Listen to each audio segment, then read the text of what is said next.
Germany दौरे पर प्रधानमंत्री नरेंद्र मोदी G7 देशों और अतिथि देशों के साथ करेंगे बैठक। जर्मनी में प्रधानमंत्री का हुआ भव्य स्वागत।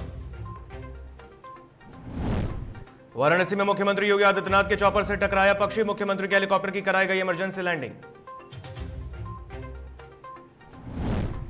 रामपुर आजमगढ़ लोकसभा उपचुनाव की काउंटिंग जारी, दोनों सीटों पर बीजेपी सपा में कड़ी टक्कर, मतगणना के दौरान नोकझोंक की भी खबर। पटना में हजारों लोगों ने किया डिप्टी सीएम तारकिशोर प्रसाद के आवास का घेराव, घर तोड़ने की नोटिस मिलने से नाराज लोग।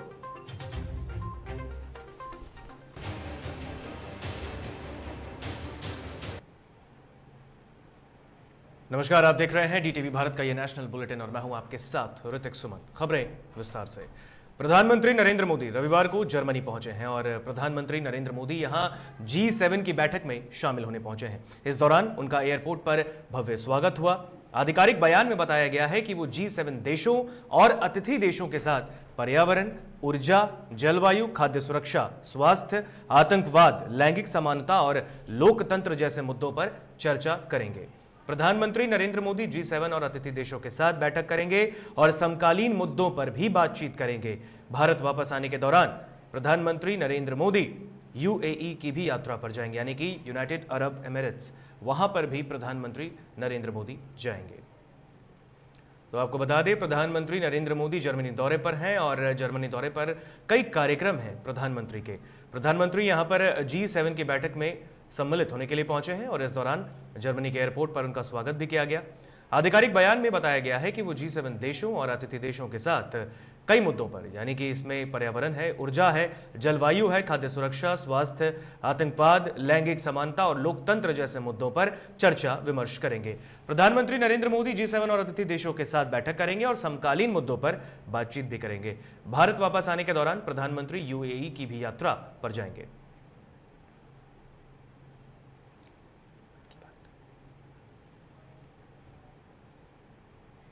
चलिए, और एक बड़ी खबर आ रही है उत्तर प्रदेश से। सीएम योगी आदित्यनाथ के चॉपर की इमरजेंसी लैंडिंग हुई है। बड़ी खबर आपको बता दें, उत्तर प्रदेश से ये बड़ी खबर।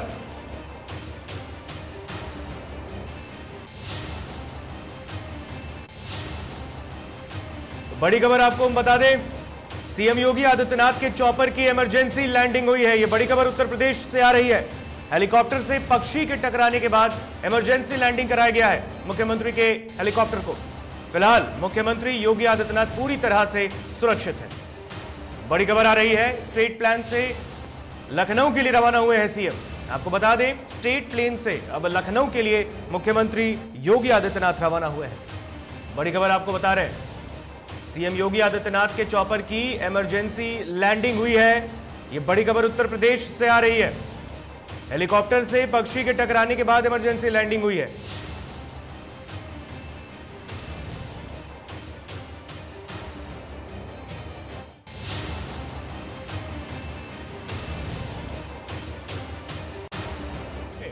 स्टेट प्लेन से फिर लखनऊ के लिए मुख्यमंत्री को रवाना किया गया है। आपको बता दें, सीएम योगी आदित्यनाथ के चॉपर की इमरजेंसी लैंडिंग जो है वो वाराणसी में हुई है। पक्षी के टकराने से, चॉपर में पक्षी के टकराने के बाद इमरजेंसी लैंडिंग वाराणसी में वहां पर कराया गया है, जिसके बाद फिर स्टेट प्लेन से मुख्यमंत्री को लखनऊ भेजा गया। तो ये तस्वीर आप देख सकते हैं वाराणसी की। यही वो तस्वीर है जिस पर सवार थे मुख्यमंत्री योगी आदित्यनाथ और यहीं पर हेलीकॉप्टर से पक्षी टकराने के बाद इमरजेंसी लैंडिंग की ये तस्वीर आप देख रहे हैं। यहां पर इमरजेंसी लैंडिंग कराई गई पक्षी के टकराने के बाद चॉपर से वाराणसी में, वहां पर इमरजेंसी लैंडिंग कराया गया। उसके बाद स्टेट प्लेन से मुख्यमंत्री को लखनऊ के लिए रवाना किया गया। आपको बता दें, मुख्यमंत्री योगी आदित्यनाथ फिलहाल पूरी तरह सुरक्षित हैं। इस खबर पर अधिक जानकारी साझा करेंगे हमारे साथ वाराणसी से संवाददाता सुजीत पटेल फोन लाइन पर जुड़ गए हैं। सुजीत, मुख्यमंत्री की चॉपर को इमरजेंसी लैंडिंग वहां पर कराया गया है।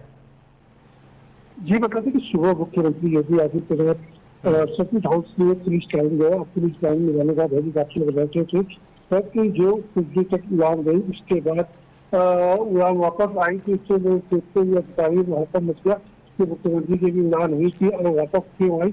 तो लगभग बता दें कि 15 से 50 फीट ऊपर ये उड़ान उड़ चुकी थी, जिसके कारण बस हिट होने के कारण उन्होंने यहाँ तक पुलिस लाइन में उतर वापस आए और उसके वहां से आने के बाद सीधे बाबा के एयरपोर्ट पहुंचे और एयरपोर्ट से फिर सुल्तानपुर के लिए रवाना हुए। जी बिल्कुल, उन्हें स्टेट प्लेन से लखनऊ के लिए रवाना किया गया है। सुजीत जी जी, वहां पर क्या कुछ और जो मुख्यमंत्री वाराणसी थे, वाराणसी में उनका दौरा भी था, 2 दिवसीय दौरा था और मुख्यमंत्री ने वहां पर कानून व्यवस्था को लेकर भी समीक्षा बैठक की थी। क्या कुछ अन्य निर्देश उन्होंने दिए हैं वहां पर वाराणसी में सीएम ने? जी परंतु कि मुख्यमंत्री योगी आदित्यनाथ अपने वाराणसी 2 दिवसीय दौरे पे थे। तो मुख्यमंत्री योगी आदित्यनाथ ने पहले पदाधिकारियों के साथ बैठक की है, फिर प्रशासनिक अधिकारियों के साथ बैठक की। तो आगामी 4 या 5 जुलाई को प्रधानमंत्री नरेंद्र मोदी अपने संसदीय क्षेत्र में आ रहे हैं, फिर शिलान्यास का करेंगे, उद्घाटन करेंगे और फिर कोई शिलान्यास भी कुछ करना है, जिससे लेके ये मुख्यमंत्री वाराणसी आए थे और उसका जायजा लिया, अधिकारियों के साथ बैठक की है। बैठक के बाद बात की जाए तो सर अधिकारियों के साथ उन्होंने बैठक किया कि जो कार्य पूरे नहीं है उसको जल्द से जल्द पूरे करा लिया जाए। के कारण ये कि प्रधानमंत्री जब अपने संसदीय क्षेत्र में आएंगे तो उस कार्य का उद्घाटन करेंगे तो फिर पूरे कार्य होने चाहिए और अच्छे ढंग से कार्य में कोई कमियां पाएंगी जाएगी तो अधिकारी को फटकार भी लगाई जाएगी। और उसके बाद देर रात मुख्यमंत्री Yogi Adityanath child care hospital है, वहाँ पे जाकर उसका निरीक्षण किए हैं, किचन का निरीक्षण किए। उसके बाद बाबा काशी विश्वनाथ काफी देर में दर्शन पूजन करने के बाद काफी देर का भी उन्होंने निरीक्षण किया। जो ललिता घाट पे कुछ कार्य बचे हुए थे उस कार्य को देखा और उसको जल्द से जल्द कराने की बात कही है।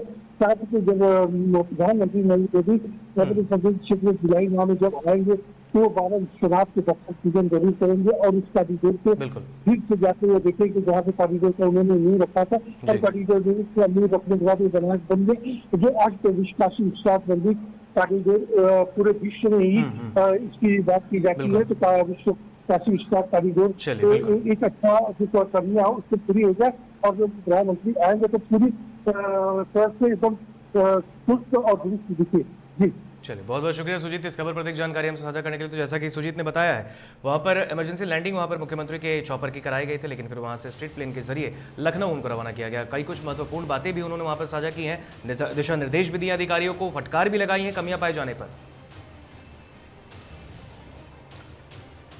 तो वाराणसी की ये तस्वीर आप देख रहे हैं जहां पर इमरजेंसी लैंडिंग कराई गई है। मुख्यमंत्री वाराणसी गए थे और वाराणसी जाने के बाद वहां पर इमरजेंसी लैंडिंग उनके चॉपर को कराई गई। पक्षी के टकराने के बाद से हालांकि बहुत बड़ा हादसा वहां पर टल गया है। मुख्यमंत्री वहां से स्ट्रीट प्लेन के जरिए सीधा लखनऊ के लिए रवाना हुए। वहां पर 2 दिवसीय दौरा था वाराणसी में और वाराणसी में मुख्यमंत्री योगी आदित्यनाथ ने कई दिशा निर्देश भी दिए अधिकारियों को। आपको बता दें, कानून व्यवस्था को लेकर यानी कि लॉ एंड ऑर्डर को लेकर भी उन्होंने एक महत्वपूर्ण बैठक की, समीक्षा बैठक की।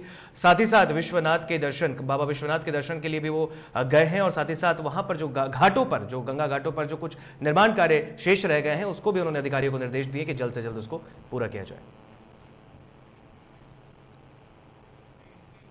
चलिए, कौन मारेगा बाजी?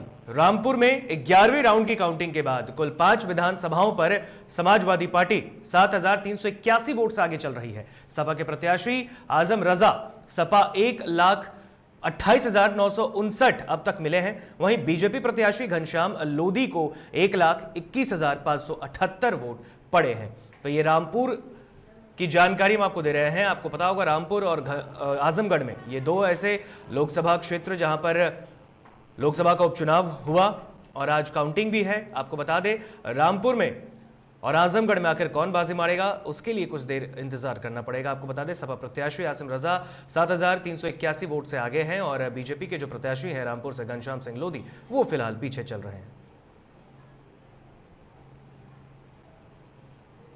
इस खबर पर अधिक जानकारी साझा करने के लिए हमारे साथ रामपुर से संवाददाता आबिद हुसैन फोन लाइन पर जुड़ गए हैं। आबिद, क्या कुछ मौजूदा हालात हैं वहां पर काउंटिंग के रामपुर में?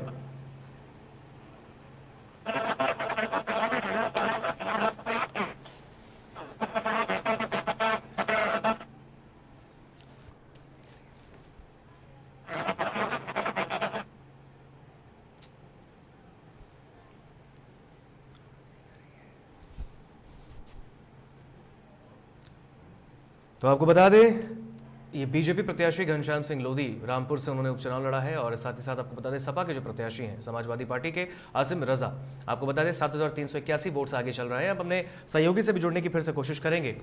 तो सपा प्रत्याशी फिलहाल रामपुर से आगे चल रहा है। रामपुर जो कि सपा का गढ़ माना जाता रहा है, इससे पहले आजम खान वहां से सांसद थे और आपको बता दें फिलहाल रामपुर से वो विधायक भी हैं। सपा प्रत्याशी आसिम रजा 7381 वोट से आगे चल रहे हैं। बीजेपी के जो प्रत्याशी हैं घनश्याम सिंह लोधी वो फिलहाल पीछे हैं। इस खबर पर एक बार फिर से हमारे साथ जुड़े हुए हैं रामपुर से हमारे संवाददाता आबिद हुसैन फोन लाइन पर। आबिद, काउंटिंग की क्या कुछ अपडेट फिलहाल मौजूदा हालात है वहां पर लोकसभा की? रामपुर पुलिस प्रशासन की जो है कड़े व्यवस्था देखने को मिल रही है। पुलिस प्रशासन जो है चप्पा पर तैनात है। रामपुर पुलिस एसपी और रामपुर डीएम जो है लगातार मुआयना भी कर रहे हैं। पुलिस प्रशासन की निगरानी में जो है ये काउंटिंग हो रही है। सुरक्षा व्यवस्था के कड़े इंतजाम कर रखे गए हैं। लेकिन हालांकि टक्कर की अगर बात की जाए तो आसिम रजा भारतीय जनता पार्टी की और सपा की जो है लगातार इन दोनों की टक्कर चल रही है। तो पहले तो भारतीय जनता पार्टी की प्रत्याशी घनश्याम सिंह लोधी आगे चल रहे थे, लेकिन अब 15वां राउंड क्लियर होने के बाद आसिम रजा समाजवादी पार्टी के जो है वो आगे चल रहे हैं। बिल्कुल, वहां पर क्या कुछ उत्साह भी है उनके समर्थकों में, क्योंकि जब काउंटिंग में समाजवादी पार्टी के जो प्रत्याशी आगे फिलहाल चल रहे हैं उनके जो कार्यकर्ता हैं होंगे, जो उनके समर्थक होंगे, उनमें उत्साह भी बहुत जोश देखने को मिल रहा है। गेट के बाहर जो कार्यकर्ता है वो खड़े हैं, क्योंकि पुलिस प्रशासन की काफी निगरानी है तो अंदर आने नहीं दिया जा रहा है पार्टी की तरफ। तो वहाँ पर समाजवादी पार्टी के जो कार्यकर्ता है उनमें खुशी की लहर देखने को मिल रही है। समाजवादी पार्टी के जो है वो वही मौजूद है। आबिद, रामपुर आजम खान, रामपुर आबिद सवाल सुने पहले। रामपुर जो है आजम खान के नाम से जाना जाता है, वहां से सांसद भी रहे हैं, फिलहाल विधायक हैं और एक भविष्यवाणी उन्होंने बीते दिनों कही थी कि रामपुर से सपा बाजी मारेगी। बिल्कुल, रामपुर की अगर बात की जाए तो आजम खान का गढ़ माना जाता है। लगातार आजम खान यहाँ से जीतते चले आ रहे हैं। लगातार सीतापुर जेल में आजम खान लंबे समय से बंद थे, उसके बाद भी यहाँ का चुनाव जीत चुके थे। तो यहाँ की जनता जो है वो उन्हें काफी चाहती है, काफी प्यार करती है। तो देखने वाली बात ये दिलचस्प रहने वाली है कि यहाँ से किसका पर्सन लहरने वाला है, क्योंकि आसिम रजा जो है वो भारतीय जनता समाजवादी पार्टी के आजम खान साहब के जो करीबी है, तो कहीं ना कहीं उनको इस चीज से भी बड़ा मिल सकती है, क्योंकि वो उनके करीबी तो ही है। क्योंकि उनके साथ साथ प्रचार मंत्री अब्दुल्ला आजम और आजम खान ने लगातार चुनाव प्रचार की रैलियां की थी, जनसभाएं की थी और उनका लगातार सपोर्ट बहुत ज्यादा सामने। चलिए बिल्कुल आबिद, बिल्कुल नेता भी यहाँ बिल्कुल इस खबर पर आप नजर बनाए रखिए, आगे भी हम अधिक जानकारी आपसे हम साझा करेंगे आबिद।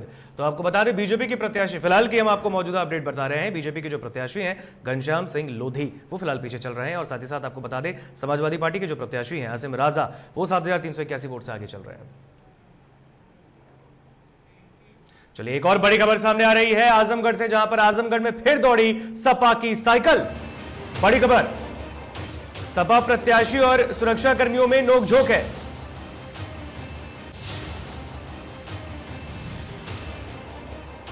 तो बड़ी खबर आपको बता रहे हैं आजमगढ़ में फिर दौड़ी सपा की साइकिल। सवाल है क्या आजमगढ़ भी सपा बाजी मारेगी? धर्मेंद्र यादव जो कि आजमगढ़ से समाजवादी पार्टी के उम्मीदवार हैं, उनको अब तक 96,605 वोट मिले। बड़ी खबर आपको बता दें बीजेपी के प्रत्याशी की अगर बात कर ले दिनेश लाल यादव निरहुआ को 93,555 मत मिले हैं। धर्मेंद्र यादव 3,050 वोट से फिलहाल आगे चल रहे हैं। ये आजमगढ़ की मौजूदा अपडेट जो है वो हम आपको बता रहे हैं। तो बड़ी खबर आपको बता दें बीजेपी प्रत्याशी निरहुआ को मिले हैं 93,555 मत। ये अब तक का रुझान हम आप तक साझा कर रहे हैं। बड़ी खबर, तो बसपा प्रत्याशी गुड्डू जमाली को 86,994 वोट भी पड़े हैं। तो बड़ी खबर आपको बता दें, इससे पहले हमने आपको रामपुर का अपडेट दिया, अब आजमगढ़ में भी लोकसभा का बाई इलेक्शन हुआ, लोकसभा का उपचुनाव वहां पर भी हुआ और ऐसे में आजमगढ़ की अगर बात करें तो आजमगढ़ में समाजवादी पार्टी फिलहाल आगे चल रही है। समाजवादी पार्टी के जो प्रत्याशी हैं धर्मेंद्र यादव वो फिलहाल आगे चल रहे हैं और बीजेपी के प्रत्याशी फिलहाल पीछे। इस खबर पर भी अधिक जानकारी हमसे साझा करेंगे, हमारे साथ आजमगढ़ से संवाददाता कलीम आजमी फोन लाइन पर जुड़ गए। कलीम, मौजूदा अपडेट क्या कुछ है वहां पर आजमगढ़ में? मौजूदा अपडेट घंटे पे घंटे बदलता जा रहा है। 16वां राउंड जारी है जी। इस समय दिनेश लाल यादव 5,33 वोट से आगे चल रहे हैं, जबकि धर्मेंद्र यादव जो सपा से हैं 11,076 पाए हैं, वही दिनेश लाल यादव से 5,033 वोट से पीछे हैं। तीसरे स्थान से आलम गुड्डू जमाली हैं जी। अपडेट हर तरफ बदलता जाए, कांटे का मुकाबला चल रहा है यहाँ पे।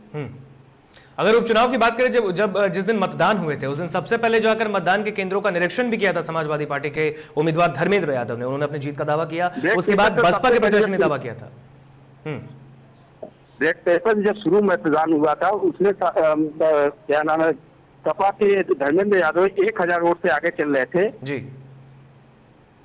बिल्कुल, और जैसे वहाँ पे पहुंचे जो रूम में जाने के लिए पुलिस प्रशासन ने रोक दिया था, उसके लेकर हंगामा हुआ। हंगामा के बाद डीएम साहब मौके पे पहुंचे, डीएम साहब ने उनको रूम में भेजा, किसी से मामला शांत हुआ। जहाँ तक बात करते हैं सपा प्रत्याशी धर्मेंद्र यादव की, तो धर्मेंद्र यादव का कहना था कि ईवीएम में हेराफेरी हो रही थी, इसके लेकर विरोध किया जा रहा था। इससे पहले भी चुनाव को लेकर लगातार समाजवादी पार्टी ईवीएम को लेकर कई बार सामने आई है और सरकार पर हमला किया है कि ईवीएम में छेड़छाड़ किया जाता है।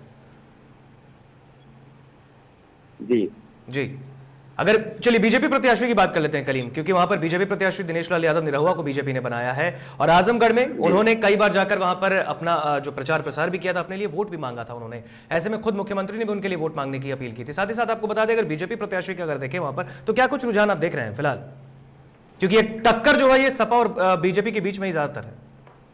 ये आज जो मतगणना शुरू है, जिस हिसाब से मतगणना ये आ रहा है, लोगों का रुझान जो आ रहा है, यही स्पष्ट हो रहा है कि जो हार जीत का सीमा जो बहुत कम से होगा, क्योंकि सारे प्रत्याशी अपने हिसाब से लड़ रहे हैं जी। कांटे का मुकाबला चल रहा है, 3000 4000 से अप डाउन होते जा रहा है। कभी निरहुआ आगे हो जा रहे हैं तो कभी धर्मेंद्र यादव आगे हो जा रहे हैं। चलिए बिल्कुल, आप इस खबर पर नजर बनाकर रखिए कलीम, आगे भी अधिक जानकारी आपसे हम साझा करेंगे।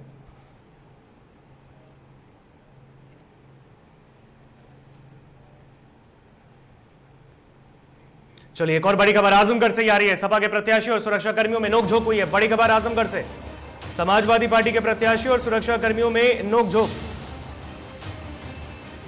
मतगणना के दौरान धर्मेंद्र यादव सुरक्षा कर्मियों में नोकझोंक। ये वही धर्मेंद्र यादव हैं जो कि समाजवादी पार्टी के उम्मीदवार हैं आजमगढ़ से। स्ट्रांग रूम में नहीं जाने देने पर शुरू हुआ था विवाद। बड़ी खबर आपको बता रहे हैं, सपा के प्रत्याशी ने ईवीएम बदलने का लगाया है आरोप। मतगणना स्थल पर बढ़ाई गई है सुरक्षा व्यवस्था। बड़ी खबर आपको बता दें, आजमगढ़ से नोकझोंक हुई है मतगणना के दौरान सपा के प्रत्याशी और सुरक्षा कर्मियों में।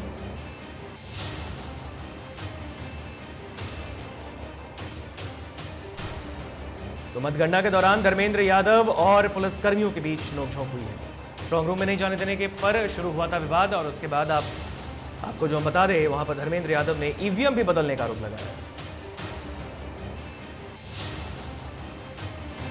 काफ़ी संख्या में उनके लिए अलग अलग गेट्स बनाए गए हैं, फ्रिस्किंग की व्यवस्था है। उसी को लेके कुछ कंफ्यूजन हुआ था 2 मिनट के लिए, हम लोगों के द्वारा वार्ता करके, और मजिस्ट्रेट साहब ने मौके पे पहुंच कर उसको सॉल्व कर दिया। किसी प्रकार का इशू पेंडिंग नहीं है किसी भी तरह का, और हम लोग एश्योर कराते हैं कि इलेक्शन कमीशन के गाइडलाइंस के अनुरूप ही शांतिपूर्ण तरीके से, निष्पक्ष तरीके से पूरी प्रक्रिया को संपन्न कराया जाएगा। पूरा जितने भी तरीके से शांतिपूर्ण तरीके से, बहुत अच्छे तरीके से मतगणना की प्रक्रिया संपन्न होगी। चलिए खबरों में आगे बढ़ते हैं। मिर्जापुर के कटरा कोतवाली क्षेत्र के दुर्गा बाजार में युवक मुकेश मिश्रा की बेरहमी से पिटाई कर उसकी हत्या कर दी गई। मामले में कई लोगों को अब तक गिरफ्तार कर लिया गया है। वहीं परिवहन मंत्री दयाशंकर सिंह मृतक के घर पहुंचे और परिजनों से मुलाकात कर उन्हें ढांढस बंधाया। उन्होंने कहा है कि कानून से खिलवाड़ करने वालों के खिलाफ सख्त से सख्त कार्रवाई की जाएगी। परिजनों ने हत्यारे के घर पर बुलडोजर चलवाने की मांग की है। तो मिर्जापुर का ये पूरा मामला है जहां पर मुकेश मिश्रा की हत्या का मामला जानने के बाद मंत्री वहां पर पहुंचे और मंत्री ने परिजनों से ढांढस भी बंधाया। साथ ही साथ परिवहन मंत्री ने परिजनों से मुलाकात कर जल्द से जल्द आरोपियों के गिरफ्तारी की भी का आश्वासन दिया है। हत्या हुई है, ये भी दोषी होगा और योगी जी के राज में कोई बच नहीं सकता है। उस पर जो है सबसे सख्त कार्रवाई कराई जाएगी। परिवार के लोगों को मांग है कि बुलडोजर चलवाया जाए। जो भी एक कानून के दायरे में रह करके जो भी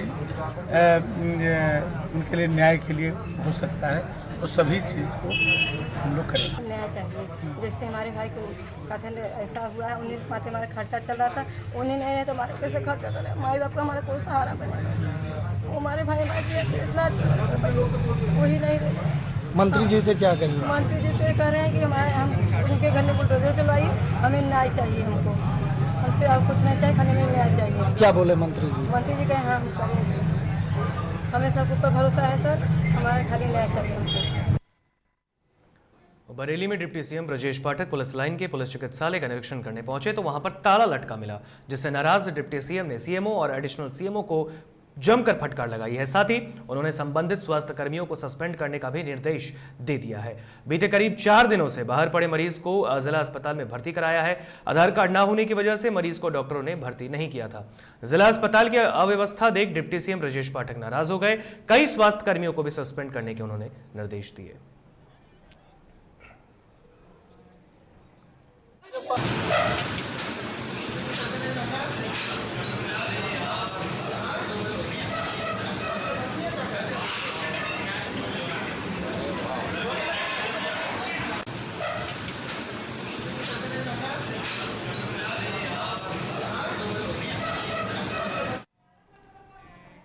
देवरिया बरहज मार्ग के पास उस वक्त अफरा तफरी का माहौल हो गया जब एक गोदाम के पास ट्रक की चपेट में आने से एक मासूम की दबकर मौत हो गई।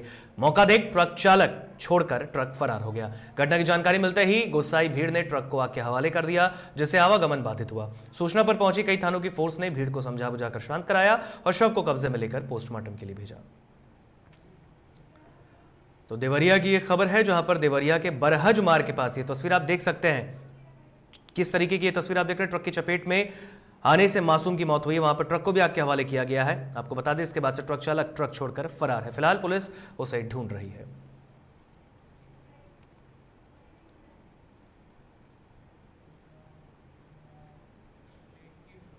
चलिए, पटना के राजीव नगर नेपाली नगर इलाके के रहने वाले लोग करीब हजारों लोगों को घर से बेघर कर दिया गया है, जिसके बाद लोगों ने डिप्टी सीएम तारकिशोर प्रसाद के आवास का घेराव किया। डिप्टी सीएम के आवास के बाहर हजारों संख्या में लोग पहुंचे हैं और इस दौरान पुलिस बल की तैनाती भी की गई है।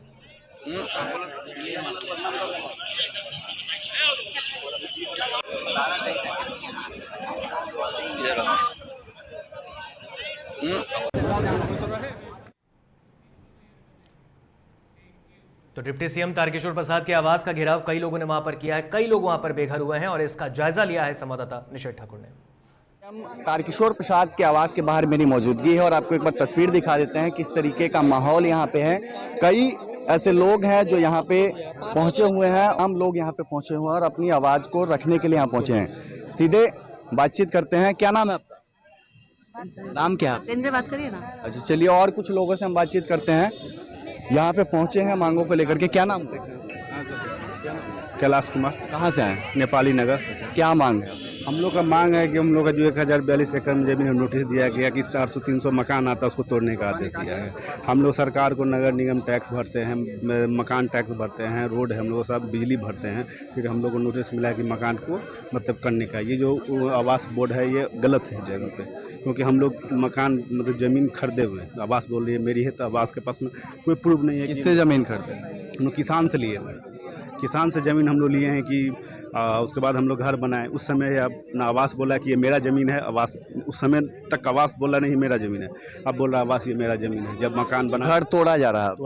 तो डिप्टी सीएम के आवास का क्यों घेराव? हम लोग आए हैं यहाँ सर से बात करने के लिए कि क्या मतलब हम लोग को लास्ट यही है कि हम लोग सब चीज़ करें। डिप्टी सीएम से मिलने आए कि सर हम लोग को नोटिस दिया गया है मकान तोड़ने के लिए। अब कहीं ना कहीं जो उनका घर है वो तोड़ा जा रहा है और इसको लेकर के काफी आक्रोशित है तारकिशोर प्रसाद, जो कि डिप्टी सीएम है। उनके आवास को घेर लिया गया है और इस बात को कहा जा रहा है कि इनको अब उन्हीं से उम्मीद है।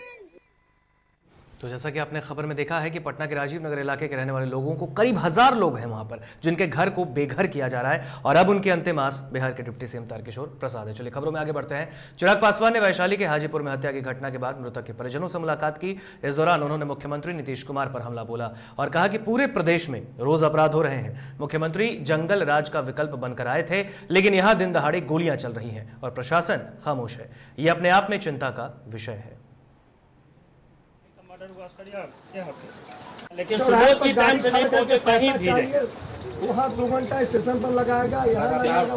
प्रदेश का शायद ही कोई जिला ऐसा होगा जहां पर आए दिन अपहरण, हत्या, लूटमार, डकैती, बलात्कार, रोज ऐसी घटनाएं हो रही हैं। रोज, कोई दिन ऐसा नहीं है। भाई मुख्यमंत्री लाख सुशासन का दावा कर लें, लाख बड़ी बड़ी बातें कर लें, भाई विकल्प बनकर आए थे आप जंगल राज का, यही कहते नहीं थकते थे ना, जंगल राज। तो ये क्या चल रहा है भैया?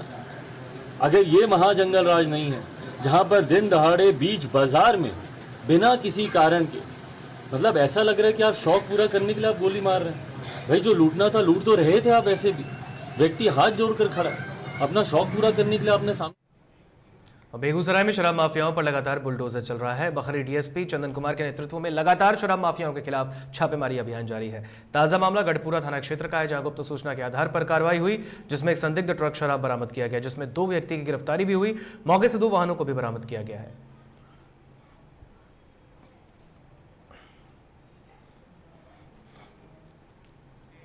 दानापुर में एक पत्नी ने अपने पति के नशे से परेशान दोस्तों के साथ मिलकर हत्या करवा दी। दानापुर पुलिस ने इस मामले में खुलासा करते हुए आरोपी पत्नी और उनके 3 दोस्तों को गिरफ्तार कर लिया है। बताया जा रहा है कि 15 मई को रूपसपुर थाना क्षेत्र के सेवरी नगर नहर से पुलिस ने एक युवक का शव बरामद किया। मामले का खुलासा करते हुए दानापुर पुलिस अनुमंडल पदाधिकारी अभिनव घीमन ने बताया कि पत्नी ने अपने दोस्तों के साथ मिलकर उसकी हत्या के बाद शव को रूपसपुर इलाके में फेंक दिया।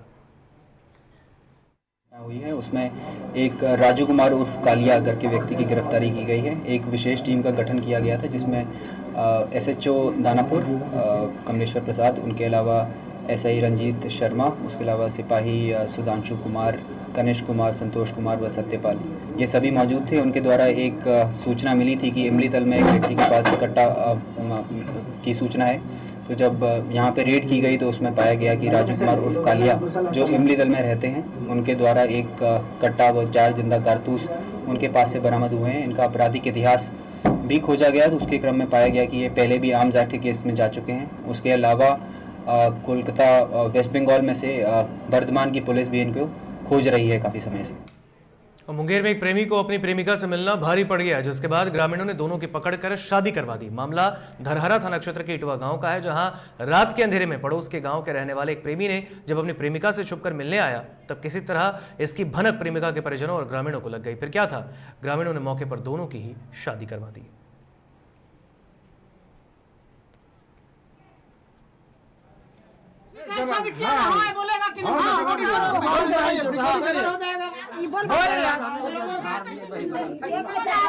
जते 10 कर रहा मरता मियां घर